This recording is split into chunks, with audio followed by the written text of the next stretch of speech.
From Aya Hussein, Egypt. Many Christians allege that Shaikh Ahmed Deedat got a disease that affected his tongue because he lied about the gospel. Such allegations make me really upset. Kindly advise how to respond to such claim. To tell you that Shaikh Deedat, it is wrong to say disease affecting the tongue. Shaikh Deedat, may Allah grant him Jannah, Rahimullah, may Allah have mercy on him. He had a stroke in 1996 and he was paralyzed from below the face downwards. He was paralyzed, he could not move. To say that Allah gave this as a punishment because he spoke against the gospel or he lied against the gospel is not true. And as I mentioned in my earlier answer, that any calamity or any disease, it may either be a punishment or it may be a test. How do you realize that whether any calamity is a test or a punishment? If the person is on the straight path, then that calamity is a test. And Allah wants to test that servant of his, that if I increase the calamity, will the person yet have faith in me or not?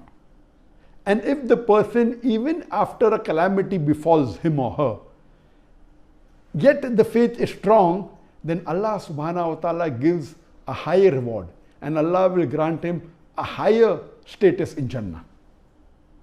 So Allah tests his servant. That's the reason our beloved Prophet ﷺ said, the maximum difficulties amongst the human beings are put on the Anbiyas, on the prophets, on the messengers of Allah, because they have the highest caliber. So compared to the other human beings, all the Anbiyas, and Allah subhanahu wa ta'ala sent 124,000 prophets on the face of the earth. All these prophets were tested much more than a normal human being. That means they will get a much higher status in Jannah than the other human beings. If it's a punishment, then it is for those people who have committed a sin. So if a person has sinned and has gone against the commandment of Allah subhanahu wa ta'ala, that calamity is a punishment.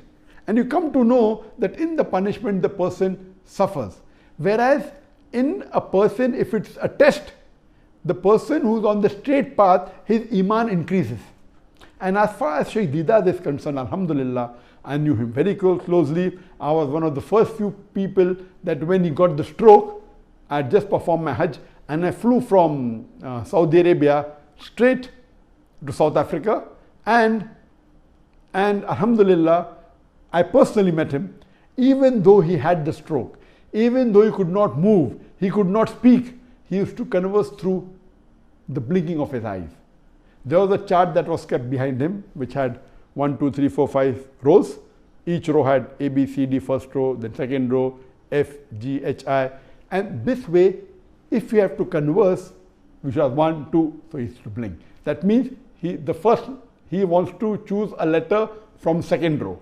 Then from second row we start F, G, H, I. So I. So he blinks an I. So then I. So in this way, he could convey his message by spelling it out. And once you get used to it, you can do it very fast. So he used to converse even by the blinking of his eye. And I know that even on bed, when he could not move, when he could not speak, he had did Dawah. There were Christians who came to meet him, there were Christian missionaries who came to meet him, non-Muslims, and through Dawah he was even able to revert some of the non-Muslims, alhamdulillah. He wrote long messages and he even encouraged me, and he even dictated a message on the plaque. The best award that I've got from anyone, the best plaque, is the plaque given by Shaikh Ahmed Deedat to me in the year 2000, in which he dictated the message that, son, what you have done in 4 years had taken me 40 years to accomplish, alhamdulillah. So this he dictated with his eyes, even though he could not speak. And that plaque really, mashallah, gave a lot of encouragement to me.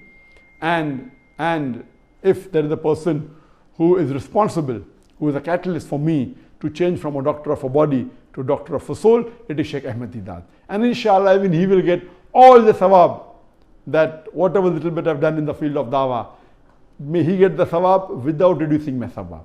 So alhamdulillah, Shaikh Ahmed Deedat was for 9.5 years on the bed. He could not move, but yet you could see his passion.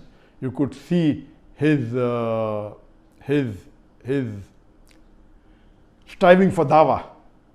So according to me, if you see the striving, you see the passion, there was no remorse in him that what he did was wrong. He continued his dawah. This means Allah subhanahu wa ta'ala, according to me, wanted to give a higher status to Shaikh Deedat.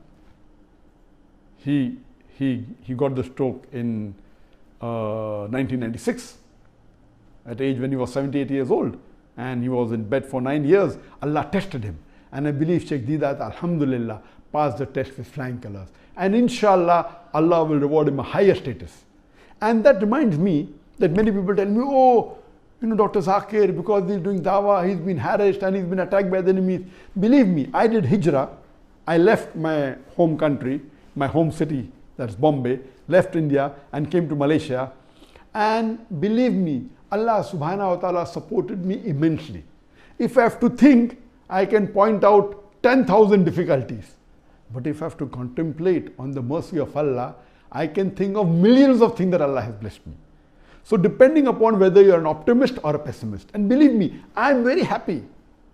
Whatever difficulties that came, they were nothing compared to the blessing that Allah has given me, to the ni'mah that Allah has given me. I'm continuing my dawah. I'm not stopping my dawah. So people are saying, oh, see, Zakir got a punishment and the Indian government went against him. It's not a punishment. It is makru makaralo. Makru makaro wallahu khairul makirin. They, the unbelievers, they plotted and planned. Allah to plan. Allah is the best of planner. This BJP government, the Indian government, they planned against the Muslims and they did it. And one of the planning was to remove me out of the country so that, because of the popularity, so that they could continue the injustice on the Muslims.